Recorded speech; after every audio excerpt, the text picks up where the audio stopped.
ഇന്ന് ഷാജി വിഷയമാണ്. ഷാജി 5 മക്കളെയും വളർത്താൻ വേണ്ടി കഷ്ടപ്പെടുന്നു എന്ന് പറഞ്ഞുകൊണ്ട് ചിലരൊക്കെ ഷാജിദാര ലൈവുകളിൽ ചെന്ന് കമൻ്റ് ഇടുന്നുണ്ട്. ആരെന്ത് പറഞ്ഞാലും, ആരെ വീട്ടിൽ കയറി ഷാജിദ ആരെ തല്ലിയാലും, ആരെ ചീത്ത വിളിച്ചാലും, വയസ്സിന് മൂത്തവരെ എന്നില്ല, കുട്ടികളെ എന്നില്ല, എല്ലാവരെയും മെനക്കെട്ട് ഷാജിദ കടന്ന് ചീത്ത വിളിക്കാറുണ്ട്. അങ്ങനെ ചീത്ത വിളിച്ചാൽ പോലും സപ്പോർട്ട് ചെയ്യുന്ന കുറച്ച് പേര് ലൈവിൽ ചെന്നിരുന്ന് ഷാജിദ ചെയ്തത് നല്ലതാണ് എന്ന് പറഞ്ഞുകൊണ്ട് കുറച്ച് പേര് ചെല്ലാറുണ്ട്. പക്ഷെ അതിനെക്കുറിച്ച് എടുത്തു വെച്ച് വീഡിയോ ചെയ്താൽ തന്നെയും അവരെ കമൻറ്റ് ബോക്സിലും വന്നിട്ട് ആ പറയുന്ന ആൾക്കാർ തന്നെ ഷാജിദയെ സപ്പോർട്ട് ചെയ്ത് ഷാജിദ എന്ത് കുറ്റവും എന്ത് അറം പറ്റിയ വാക്ക് വിളിച്ചാലും അതിനെ സപ്പോർട്ട് ചെയ്തുകൊണ്ട് കുറച്ച് പേര് രംഗത്ത് വരുന്നുണ്ട്. ഞാൻ ഒരുപാട് ലൈവുകളും അങ്ങനെയൊക്കെ ഷാജിദാരെ ഇടയ്ക്ക് വെച്ച് കാണാനിടയായി. അതിൽ ഷെരീഫിൻ്റെ വീട്ടിൽ പോയിട്ട് ഒരുപാട് പ്രശ്നങ്ങളുണ്ടാക്കി അവരെ വീട്ടിലുള്ള എല്ലാവരെയും മുഴുത്ത ചീത്ത വിളിച്ച് ആ കുഞ്ഞു മക്കളെ പോലും വിളിക്കാൻ പാടില്ലാത്ത അപരാധങ്ങൾ ഷാജിദ വിളിക്കുകയും അതിൻ്റെ പേരിൽ ഷെരീഫിൻ്റെ വീട്ടിലുള്ള എല്ലാവരും കേസ് കൊടുത്തതായിട്ടാണ് ഷെരീഫ് പറയുന്നത്. പിന്നെ അതിനുശേഷം കേസിൻ്റെ ഒരു ഇതും പിന്നെ അറിയാനില്ല. ഷെരീഫ് പറഞ്ഞിരിക്കുന്നത് കേസ് കൊടുത്തിട്ടുണ്ട് എന്നാണ്. ഷാജിദ അവിടെ മണ്ണാർക്കാട് ഏതോ സ്റ്റേഷനിൽ തന്നെ അന്ന് ഷെരീഫ് ഓട്ടിച്ചപ്പോൾ അവിടെ ചെന്നിടന്ന് ചീത്ത വിളിച്ചപ്പോൾ ഷെരീഫ് ഓട്ടിച്ചിട്ട് ഓടിപ്പോയി കേസ് കൊടുത്തെന്നാണ് പറയണത്. അതിനുശേഷം ഷെരീഫിനെ വിളിച്ചു, പോലീസ് സ്റ്റേഷനിൽ വിളിച്ചിട്ട് ഷെരീഫ് പിറ്റന്നാങ്ങാണ്ട് കയറി ചെന്നിട്ട് അപ്പോൾ തന്നെ തിരിച്ച് വന്നതായിട്ടും ഒക്കെ ഷാജിദ വീണ്ടും ലൈവുകളിൽ ഇങ്ങനെ പറഞ്ഞുകൊണ്ടിരുന്നു. ഓരോരുത്തരും ഷാജിദയെ ഇട്ട് ഇളക്കും. ഷെരീഫിൻ്റെ അടുത്ത് വൈരാഗ്യം ഉള്ളവർ ഷെരീഫിനെ കുറിച്ച് അങ്ങോട്ട് ഷാജിദാരെ ലൈവിൽ കുറ്റം പറഞ്ഞു കൊടുക്കുന്നു. ഷാജിദാരുടെ അടുത്ത് വൈരാഗ്യമുള്ളവർ അങ്ങനെ പരസ്പരം അങ്ങോട്ടും ഇങ്ങോട്ടും ഒക്കെ കുറ്റങ്ങൾ പറയുന്നുണ്ട്. ഇത് കേട്ടും കൊണ്ട് ഷാജിദ എന്ത് ചെയ്യും, വീണ്ടും ചീത്ത വിളിക്കാനായിട്ട് നിൽക്കുന്നു. ഷെരീഫ് DGPക്കോ അങ്ങനെ ആർക്കൊക്കെ എവിടെയൊക്കെയോ കേസ് കൊടുത്തു, കുഞ്ഞു മക്കളെ വിളിച്ചതിന് ചൈൽഡിൽ കേസ് കൊടുത്തു. ഇങ്ങനെയൊക്കെ ആയപ്പോൾ ഷാജിദാക്ക് മനസ്സുകൊണ്ട് അങ്ങ് ഇളകി. എന്തൊരു ചെയ്യണം എന്ന് ഷാജിദാക്ക് അറിയാൻ പറ്റാത്തൊരവസ്ഥയിലായി, ആകെ വെപ്രാളമായി. ഈ കേസ് വിലക്കും എന്നുള്ള ഒരിതായപ്പോൾ സുഖമില്ല എന്നുള്ള ഒരിത് പറഞ്ഞും കൊണ്ട് ഹോസ്പിറ്റലിൽ പോയി അവിടെ ട്രിപ്പ് ഇട്ട് കിടക്കണതായിട്ടും ഷാജിദ പറയുന്നത് ഷാജിദാക്ക് ടെൻഷൻ്റെ ഗുളിക കഴിച്ചുകൊണ്ടിരിക്കുമായിരുന്നു. ഷാജിദാരെ ഹസ്ബൻഡ് മരിച്ചപ്പോൾ ഷാജിദാക്ക് അതിനുശേഷം ടെൻഷനായി. ഷെരീഫ് കേസ് കൊടുത്തു എന്നുള്ള ഒരിതായപ്പോൾ ഷാജിദാക്ക് ഭയങ്കരമായ ഒരു വെപ്രാളം കയറി. അതിന് ഷാജിദ പബ്ലിക്കിൽ വന്ന് പറഞ്ഞു, ഞാൻ ഹോസ്പിറ്റലിൽ പോവുകയാണ്, ഹോസ്പിറ്റലിൻ്റെ വീഡിയോയൊക്കെ കാണിച്ചു, എന്നിട്ട് ഞാൻ ഹോസ്പിറ്റലിൽ പോണ കാര്യം ഞാൻ പണ്ട് മരിച്ച സമയത്ത് ഞാൻ ടെൻഷൻ്റെ ഗുളിക കഴിക്കുമായിരുന്നു. അങ്ങനെ എനിക്ക് ഗുളിക കഴിക്കാൻ എനിക്ക് അത് നിർത്തിയപ്പോൾ എന്തോ എനിക്ക് സുഖമില്ല എന്നൊക്കെ ഉള്ളൊരു സത്യം പറഞ്ഞാൽ ഷാജിദാക്ക് ഉറക്കമൊന്നുമില്ല. ഈ കേസ് ഷെരീഫ് കൊടുത്തതിന് ശേഷം ഷാജിദ ആകെ കൊണ്ട് മനസ്സിൻ്റെ ഒരു വെപ്രാളത്തിലാണ്. ഷാജിദാരെ പേരിൽ ഷെരീഫ് കേസ് കൊടുക്കാൻ ഏറ്റവും കാരണം ഷാജിദ ഷെരീഫിൻ്റെ വാപ്പായെ വിളിക്കണ കേട്ടു. ലാസ്റ്റ് എടാ പോടാ ഡോഗെ എന്നൊക്കെ വിളിച്ചിട്ടാണ് ഇറങ്ങി ഓടുന്നത്. അങ്ങനെ വിളിച്ചതിൻ്റെ പേരിലാണ് ഷെരീഫ് ഓട്ടിക്കുന്നത് കണ്ടത്. അതൊക്കെ നമ്മളെല്ലാവരും കണ്ടുകൊണ്ടിരുന്നതാണ് ലൈവ്. ഒരു വീട്ടിൽ കയറി ചെന്ന് അങ്ങനെ ഒന്നും വിളിക്കാൻ പാടില്ല. എന്നിട്ട് തൊട്ട അയൽവക്കത്തെ വീട്ടിൽ അവർക്ക് വേണമെങ്കിൽ ഷെരീഫിൻ്റെ വീട്ടിൻ്റെ തൊട്ട അയൽവക്കത്തെ വീട്ടിൽ ചെന്നിട്ടും ഷാജിദ അവരെയൊക്കെ ആ വീട്ടിലൊക്കെ ചെന്ന് നിന്നുകൊണ്ട് ചീത്ത വിളിച്ചു. ഷെരീഫിൻ്റെ വീടാണെന്നും പറഞ്ഞുകൊണ്ടാണ് അവർ റൂമിനകത്ത് നിന്ന് ഇറങ്ങി വരാനായിട്ട് ചീത്ത വിളിച്ചു. പിന്നെയാണ് ആളിറങ്ങി വന്നപ്പോഴാണ് ഷാജിദ അറിയണത് അത് ഷെരീഫിൻ്റെ വീടല്ല, ഷെരീഫിൻ്റെ വീട് തൊട്ടപ്പുറത്താണെന്ന്. അങ്ങനെ ആ അയൽവക്ക കാര്യം ചീത്ത വിളിച്ചു. വേണമെന്നുണ്ടെങ്കിൽ അവർക്കും കേസ് കൊടുക്കാമെന്നുള്ളതാണ്. എന്നിട്ടാണ് ഷെരീഫിൻ്റെ വീട്ടിൽ പോയി മുഴുത്ത ചീത്ത, കുഞ്ഞുങ്ങളടക്കം മുഴുത്ത ചീത്ത വിളിക്കണത്. ഈ ടെൻഷൻ്റെ ഗുളികകളൊക്കെ പിന്നെ ഹോസ്പിറ്റലിൽ പോയി കിടക്കുന്നുണ്ട്, ഒരു ബുക്ക് കാണിക്കുന്നുണ്ട്. ഇതാണ് അപ്പോൾ ഷെരീഫ് പറയുന്നുണ്ട് ഇത് മാനസിക രോഗത്തിനുള്ള സർട്ടിഫിക്കറ്റ് ഉണ്ടാക്കും, മാനസിക രോഗത്തിനുള്ള സർട്ടിഫിക്കറ്റ് വേണമെന്നൊന്നും ഇല്ല. ഇതിന് ഈ ഗുളിക വാങ്ങിക്കണേൻ്റെ ആ ബുക്ക് കാണിച്ചാൽ മതി. അത് ഷാജിദാക്ക് കറക്റ്റ് അറിയാം. ഇത് ആരോ പറഞ്ഞു കൊടുത്തതായിരിക്കാം. ഷാജിദാക്ക് അതിനെ കുറിച്ച് കറക്റ്റ് അറിയാമെന്നുള്ളത് കൊണ്ടാണ് ഈ കേസ് ഇങ്ങനെ കിടന്നത്. അപ്പോൾ ആ ചീട്ട് കാണിച്ചാൽ മതി, ആ ഗുളിക കഴിക്കുന്നതിൻ്റെ ഇത് കാണിച്ചാൽ മതി. അല്ലെങ്കിൽ എനിക്ക് ടെൻഷനാണ്, ഞാൻ ഇതുപോലെ എൻ്റെ മനസ്സങ്ങ് ഇളകി നടക്കുന്ന സമയമാണ്, ഞാൻ 5 മക്കളെ വളർത്തി എന്നൊക്കെ പറഞ്ഞുകൊണ്ട് ഷാജിദാക്ക് ഊരിപ്പോവാനുള്ള പരിപാടിയാണ്. പക്ഷെ അത് ഷെരീഫിനെ അറിയാമായിരുന്നു.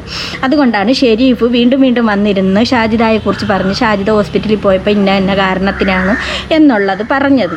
അഥവാ അങ്ങനെ അസുഖം ഉണ്ടെങ്കിൽ അത് മാറട്ടെ എന്നിട്ട് വീണ്ടും വന്നിരുന്നു കൊണ്ട് ഷെരീഫിനെ കുറിച്ച് ഒരുപാട് കുറ്റം പറഞ്ഞു. ഷെരീഫ് വെള്ളപ്പാണ്ടി എന്നും കവളൊക്കെ കണ്ട ഓർക്കാനം വരുമെന്ന്. ഇനി ഷാജിദ ഓർക്കാനിക്കണ എന്തിനു? ഷെരീഫിന് ഭാര്യയുണ്ട്, സുന്ദരിയായ ഒരു ഭാര്യയുണ്ട്. വെളുപ്പ് കണ്ടിട്ട് ഓർക്കാനം വരണം എന്ന് പറഞ്ഞാൽ അത് വെളുപ്പ് കണ്ടപ്പോൾ ഷാജിദാക്ക് സഹിക്കണില്ല, അത്രയേ ഉള്ളൂ. ഷെരീഫിൻ്റെ വെളുപ്പ് കണ്ടപ്പോഴും ഷെരീഫിനെ കണ്ടപ്പോഴും സത്യം പറഞ്ഞാൽ ഷാജിദാക്ക് സഹിക്കുന്നില്ല. ഷെരീഫ് അങ്ങോട്ടൊന്നിനും ചെല്ലുന്നില്ല. ഭാര്യ മക്കൾ എന്നുള്ള ചിന്തയിലാണ് ഷെരീഫ് കഴിയണത്. പിന്നെ ഷെരീഫിനെ ഓരോന്ന് പറയണത് കൊണ്ടാണ് ഷെരീഫ് ഷാജിദയെക്കുറിച്ചുള്ള വീഡിയോകൾ ചെയ്യുന്നത്. ഷാജിദ ഒട്ടും വിട്ടുകൊടുക്കൂല. അപ്പം നമുക്ക് ഷെരീഫിനെ കുറിച്ച് ഷാജിദ പറയുന്ന വാക്കുകൾ കാണാം. ഏതവനിക്കാണോ മെസ്സേജ് അയച്ചത്, ആർക്കാണോ ആരുടെ അടുത്താണോ ഞാൻ പൈസ വാങ്ങിയത് എന്നൊക്കെ നീ തെളിവ് സഹിതം നീ പുറത്ത് കൊണ്ടുവരണം. പിന്നെ നീ ഒരുപാട് കടന്ന് കളിക്കണ്ട. നീ ഒരുപാട് കളിച്ചാ നിനക്ക് നല്ലതിനല്ല. നീ കേസ് കൊടുത്തതിന്റെ ഫയലിടാ. നീ ഡീറ്റെയിൽസ് ഇന്നലെയും കൂടി ഞാൻ മണ്ണാർക്കാട് സ്റ്റേഷനിൽ പോയിട്ടുണ്ടായിരുന്നല്ലോ. നീ അവിടെ സ്റ്റേഷനിൽ വന്നിട്ടേ ഇല്ല എന്നാണല്ലോ സാറ് പറഞ്ഞത്. ഇന്നലെയും കൂടി ഞാൻ മണ്ണാർക്കാട് സ്റ്റേഷനിൽ പോയതാണ്. പിന്നെ നീ കേസ് കൊടുത്തിട്ട് അങ്ങനെ എന്നെ ഇതാക്കി. പിന്നെ ഞാന് ഡ്രസ്സ് ഇടുന്നതും പോണതും അല്ലെങ്കിൽ ഷെരീഫ് കേസ് കൊടുത്തതിൽ ഷാജിദാക്ക് ഭയങ്കരമായ പേടിയുണ്ട്. ഷാജിദ വിളിച്ച കുടിയപരാധത്തിന് കണക്കില്ല. അത്രയ്ക്കാണ് ഇത്രയും ജനങ്ങൾ കണ്ടുകൊണ്ടിരുന്നതിന് ഷാജിദ വിളിച്ച അപരാധം. ഇത് ഇപ്പം ഇങ്ങനെയുള്ള വീഡിയോകൾ ചെയ്താൽ തന്നെ കുറേ കമൻറ്റോളികൾ ഷാജിദ എന്ന് പറഞ്ഞുകൊണ്ട് നിൽക്കുന്ന കുറേ കമൻറ്റോളികൾ ഇറങ്ങി ഇതുപോലെ കമൻറ്റ് ചെയ്യാറുണ്ട്. പക്ഷെ ഞാനതങ്ങ് ഹൈഡ് ചെയ്തു പോവുകയാണ് ചെയ്തത്. ഇവിടുന്ന് ഇറങ്ങി പോണതും വരുന്നതൊക്കെ നോക്കി നിൽക്കലാണോ നിന്റെ കൂട്ടുകാരന്മാർക്ക് പണി? അല്ലെങ്കിൽ അവർക്കൊക്കെ പണി അതാണോ? പിന്നെ എന്താ പറയാ, നിന്റെ തന്തക്കളവനെ ഞാൻ കണ്ടിട്ടുണ്ടായിരുന്നു ഇന്നലെ. മുഖത്ത് നോക്കണില്ല. മുഖത്ത് നോക്കാണ്ട് നമ്മൾ ഇറങ്ങിപ്പോയപ്പോ ഇങ്ങനെ ഗുണഗുണ പറയണ്ടായിരുന്നു. കണ്ട ഷെരീഫിൻ്റെ നിന്റെ തന്തക്കിളവനെ ഞാൻ കണ്ടിട്ടുണ്ടായിരുന്നു. ഇപ്പം തന്തക്കിളവനെന്നെങ്കിലും വിളിച്ചല്ലോ, ഒത്തിരി മാന്യമായ രീതിക്ക്. നാളെ അങ്ങനെ അല്ലല്ല വിളിച്ച എടാ ഡോഗേ എന്നാണ് വിളിച്ചത്. ഇപ്പം നിന്റെ തന്തക്കിളവനെ കണ്ടിട്ട് ഇവർക്ക് എത്ര വിവരമുണ്ട്. ഇങ്ങനെ വിവരം ഇല്ലാത്ത സാധനത്തിന് സപ്പോർട്ട് ചെയ്ത് വരുന്നവരെ വേണം അടിക്കാൻ. ഷാജി അവന്റെ കാര്യം വിടല്ല. അവനില്ലേ എന്റെ ഫോട്ടോ വെച്ചിട്ട് തന്നെ വീഡിയോ ചെയ്തോണ്ടിരിക്കുകയാണ്. ഇതിങ്ങനെ തുടർന്ന് പോയോണ്ടിരിക്കുകയാണെങ്കിൽ ഇവിടുത്തെ മഹല്ലത്തിൽ കയറിയിട്ട് ഞാൻ കാര്യങ്ങൾ സംസാരിക്കും. ഇവിടുത്തെ മഹല്ല ഏതാണെന്ന് വെച്ചാൽ ഇവിടെ മഹല്ലത്തിലെ ആൾക്കാരുടെ അടുത്ത് ഞാൻ കാര്യങ്ങൾ കയറി സംസാരിക്കും. അവന്റെ കാര്യങ്ങൾ അവന്റെ ഡീറ്റെയിൽസ് ആയിട്ടുള്ള കാര്യങ്ങൾ ഞാൻ പറയും. ഇത് നമ്മളെ ഇപ്പൊ ഈ പറയുന്ന ആരോ സാധനം മേടിച്ചൊന്നും അത് തോന്നിവാസം പറയുന്നതിനൊരു കാര്യമില്ലേ? തോന്നിവാസം പറയുന്നതിനൊരു ഇതില്ലേ? ആരുന്നോ പൈസ മേടിച്ചു ഇതാക്കി. എടാ നീ തെളിവ് സഹിതം കൊണ്ടുപോടാ. പിന്നെ ഈ പറയുന്ന കിളവൻ ഏതോ കിളവനൊക്കെയാണ് പറയുന്നത്. ഏത് ആൾക്കാർ? ഞാൻ ഒന്നാമത്തെ ഇവിടുത്തെ മണ്ണാർക്കാടത്തെ ആൾക്കാരനായിട്ട് ഞാൻ എൻ്റെ കാര്യത്തിന് വരിക പോവുക. പിന്നെ ഇവിടുത്തെ അത്യാവശ്യം കുറച്ച് പേരിനെ എനിക്ക് അറിയാം. കാണുമ്പോൾ എല്ലാവരും സംസാരിക്കുക. എടാ നീ പിന്നെ പറയുന്നില്ലടാ നാറി ഷെരീഫേ, നീ അവിടെ നിൽക്കുമ്പോൾ തന്നെ നിന്നെ കണ്ടിട്ടും കാണാത്ത പോണ ആൾക്കാരാണ്. നീ ഫോട്ടോ എടുക്കുന്ന കാര്യം പറയും. എടാ ഇഷ്ടം പോലെ ആൾക്കാർ എന്നെ അടുത്ത് ഫോട്ടോ എടുക്കണ്ടടാ. ഇന്നലെ ഞാൻ തൃശ്ശൂർ മെഡിക്കൽ കോളേജിൽ പോയപ്പോഴും കൂടി മെഡിക്കൽ കോളേജിൽ ക്യാൻറ്റീൻ നടത്തുന്ന അവിടുത്തെ ഒരുപാട് പേര് ഫോട്ടോ എടുക്കാനായിട്ട് ഷാജിദാരെ അടുത്ത് വരുന്നുണ്ട്. ലേഡി സൂപ്പർ സ്റ്റാർ അല്ലേ, അങ്ങനെ പിന്നെ ആളുകൾ ഓടി വരും. ഷാജിദായെ കാണുമ്പോൾ തന്നെ ഓടി വരും എന്നാണ് പറയണത്. സൂപ്പർ സ്റ്റാറൊക്കെ ആകുമ്പോഴത്തേക്ക്, ലേഡി സൂപ്പർ സ്റ്റാർ നമ്മളെ മഞ്ജു വാര്യരൊക്കെ വരുമ്പോഴത്തേക്ക് ആളുകൾ ഫോട്ടോ എടുക്കാൻ നിൽക്കില്ലേ, അതേ കണക്ക് വരുമെന്നാണ് പറയണത് കേട്ടാ. അവരും കൂടി എന്നെ കണ്ടത് ഷാജി നീയാണല്ലേ, ഞങ്ങളെ വീഡിയോസ് ഒക്കെ കാണും. എടാ എന്നെ കാണാറുണ്ട്, ഫോട്ടോ എടുക്കാറുണ്ട്. അതിപ്പോ ഞാൻ എൻ്റെ വീഡിയോസ് കാണുന്ന എല്ലാവർക്കും അറിയാം. എന്നെ കാണും, വിളിക്കും, എൻ്റെ കൈ പിടിച്ച് അവർ വലിച്ചിട്ട് സംസാരിക്കുന്നുണ്ട്. എടാ നിനക്ക് അതൊന്നും വരുന്നില്ല, നിനക്ക് ഇന്റർവ്യൂസിന് ആൾക്കാരൊന്നും വിളിക്കുന്നില്ല, അതുകൊണ്ടല്ലേ നീ തനിയൊരു ഇന്റർവ്യൂ ഒക്കെ അന്ന് കൊടുത്തത്. ഷെരീഫിനെ ഇന്റർവ്യൂ വിളിക്കുന്നില്ല, ഷെരീഫ് ഇന്റർവ്യൂ എടുക്കുന്നില്ല എന്നാണ് പറഞ്ഞത്. ഷെരീഫ് ഒരു കാര്യം ചെയ്യും, പോയി ഇന്റർവ്യൂ കൊടുക്കൂ ധൈര്യമായിട്ട്. അപ്പോൾ എന്താ പറയാ, ഇത് നീ തെളിവ് സഹിതം കൊണ്ടുവരണം. നിന്റെ വീട്ടുകാരൻ്റെ പോലെ അല്ല ഞങ്ങളങ്ങനെ കണ്ടവരടുത്ത് പൈസ മേടിച്ചിട്ട് തിന്നണ സ്വഭാവം ഞങ്ങൾക്കില്ല. എനിക്ക് ഇവിടുത്തെ കളവന്മാരുടെ പൈസ കിട്ടിയിട്ട് വേണ്ട ജീവിക്കാൻ. ഏത് കിളവനാണോ? പിന്നെ നീ പറഞ്ഞല്ലോ റംലാൻ മാസം കാലത്ത് കുട്ടികൾക്ക് ഇത് വാങ്ങിച്ചു കൊടുത്ത്. ചങ്ങലീരത്ത് ഒരു ചങ്ങായിയാണ്. ഞങ്ങൾ അന്ന് ബേക്കറിയിൽ നിൽക്കുമ്പോൾ കുട്ടികൾക്ക് എന്തൊക്കെയോ ജ്യൂസും മിഠായിയും കാര്യങ്ങളൊക്കെ അവരെ കണ്ടത് അവർ മേടിച്ചു കൊടുക്കും. അയാൾ എന്നെ എപ്പോൾ കണ്ടാലും പറയും സ്ഥലം വാങ്ങിച്ചൂടെ, പൈസ ഇന്നാളിങ്ങനെയും കൂടി അയാൾ കണ്ട. അയാൾ കോഴിയാണോ കോഴി അല്ലാത്ത ആളോ ഒന്നും നമുക്കറിയില്ല. നമ്മൾ അവരുടെ ചരിത്രം ചെകഞ്ഞുകൊണ്ട് നടക്കലല്ല. ഏതാ ചങ്ങലേരിയിലത്തെ ഉപ്പുപ്പ ജ്യൂസ് എന്തരക്കെ മേടിച്ചു കൊടുത്ത് അയാൾ കോഴിയാണോ കോഴിയല്ല അറിഞ്ഞുണ്ടെന്നാണ് ഷാജിദ പറയണത്. ഞങ്ങൾക്ക് പണി, എനിക്ക് അതല്ല പണി. നിന്റെ വീട്ടുകാർക്ക് അതാണ് പണി, അല്ലെങ്കിൽ നിന്റെ കെട്ടികൾക്കും ബാക്കിയുള്ളവർക്കും അതാണ് പണി എന്ന് വെച്ചാൽ എനിക്ക് അതല്ല പണി. ഞാൻ ഇവിടെ ഉള്ള ആൾക്കാരുടെ ലിസ്റ്റ്. പിന്നെ മെസ്സേജ്, ആർക്ക് മെസ്സേജ് അയച്ചു, എവനിക്ക് മെസ്സേജ്, ഓ നിന്റെ മണ്ണാർക്കാട്ടത്തെ കളവന്മാർക്ക് ഇങ്ങനെ മുട്ടി നിൽക്കണത് ആർക്കാണെന്നും കൂടി നീ പറയടാ. അപ്പൊ അവർക്ക് മെസ്സേജ് തോന്നിയ പോലെ ഇവനിക്ക് കണ്ടന്റിന് വേണ്ടി ഇവൻ തോന്നിയ വാസം ഉണ്ടാക്കി ഇത് പടച്ചിടാണ്. അല്ല, ഈ ഷാജിദ കണ്ടന്റിന് വേണ്ടിയല്ലേ ഷെരീഫിനെ കുറിച്ച് ഇപ്പം വീഡിയോ ചെയ്തിരിക്കണത്? ഷാജിദ കണ്ടന്റിന് വേണ്ടിയാണ് ചെയ്തത്. ഷെരീഫിനെ എന്തെല്ലാം പറയുന്നുണ്ട്, വെള്ളപ്പാണ്ടെന്നും അതും ഇതുമൊക്കെ പറയുന്നുണ്ട്. ഇപ്പം ഷെരീഫിന്റെ ഭാര്യയെ കുറിച്ചൊക്കെയാണ് പറയുന്നത്. അങ്ങനെ മെസ്സേജ് അയച്ചു. എടാ പിന്നെ നീ എന്തിനാണ് നാട്ടിലില്ല എന്റെ പിന്നാലെ വരുന്നത്?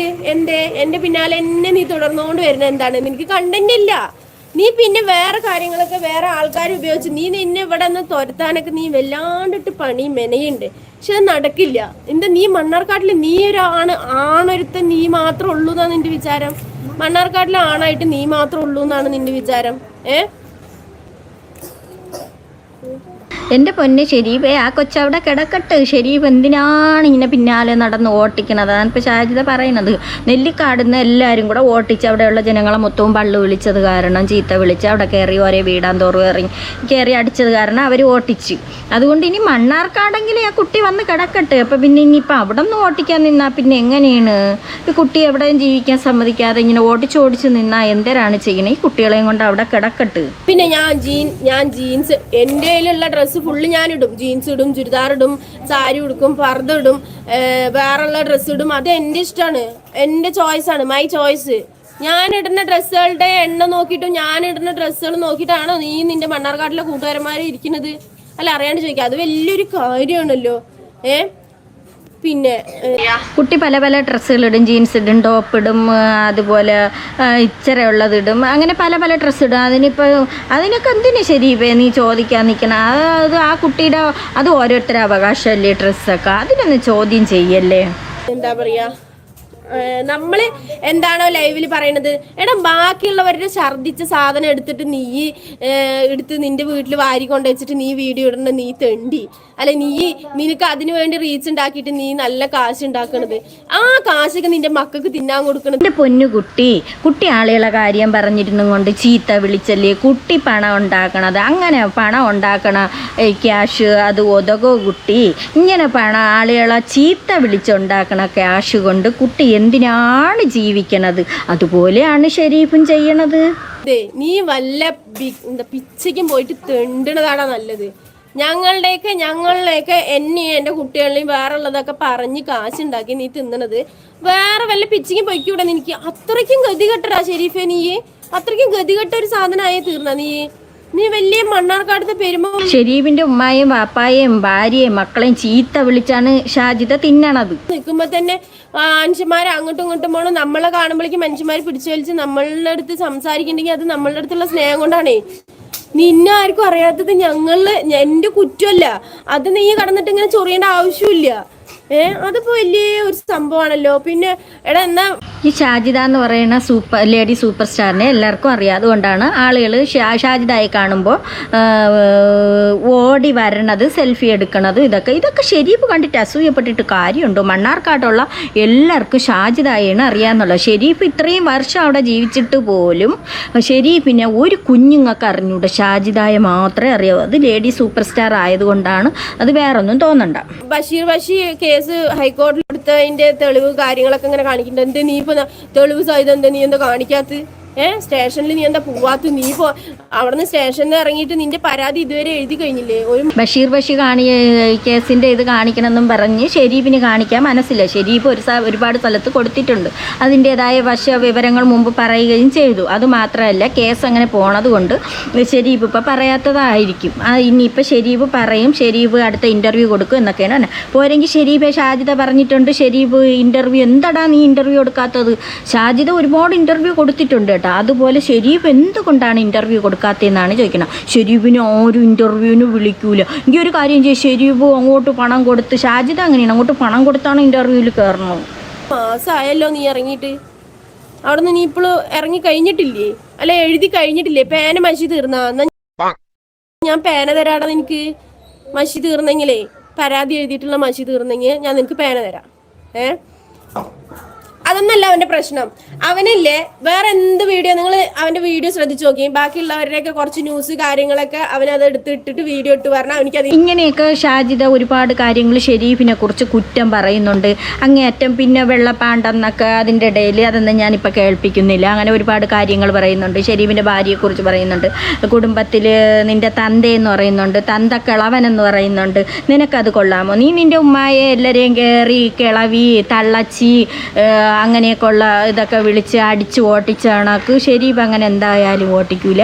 നീ ഈ ഇരുന്നും കൊണ്ട് ലൈവിലിരുന്ന് പറയുന്ന ഓരോ വാക്കുകളും അത് ശരിയായ കാര്യമല്ല. നീ ആദ്യം മര്യാദ പഠിക്കാൻ ശ്രമിക്കുക. ഇപ്പം ഷെരീഫ് കേസ് കൊടുത്തത് കൊണ്ട് ഒന്ന് ഒതുങ്ങി ഷാജിദ ഏതൊരു ലൈവ് ഇട്ടാൽ പോലും ഷെരീഫിൻ്റെ കാര്യം പറയാത്ത കാര്യമേ ഇല്ല. ഷെരീഫിൻ്റെ കാര്യം എന്തെങ്കിലും ഒന്നെങ്കിലും പറയാതെ ഇരിക്കുകയില്ല. ഷെരീഫിനെ കുറിച്ച് അങ്ങേറ്റം എന്തെങ്കിലും പറയും, അല്ലെങ്കിൽ ഷെരീഫിൻ്റെ കുടുംബത്തെക്കുറിച്ചെങ്കിലും പറഞ്ഞിരിക്കും. എന്തിനാണ്? ഷാജിദാക്ക് വ്യൂവിന് വേണ്ടി, ഷാജിദാക്ക് പണം കയറാൻ വേണ്ടിയാണ് ഷാജിദ വീഡിയോ ചെയ്യുന്നത്. എന്നിട്ട് ഷാജിദ തിരിച്ചാണ് പറയുന്നത് ഷെരീഫാണ് ചെയ്യുന്നത്. യഥാർത്ഥത്തിൽ അങ്ങനെയല്ല, ഷെരീഫല്ല ചെയ്യുന്നത്, ഷാജിദായാണ് വീഡിയോസുകൾ ഇട്ടുകൊണ്ടിരിക്കുന്നത്.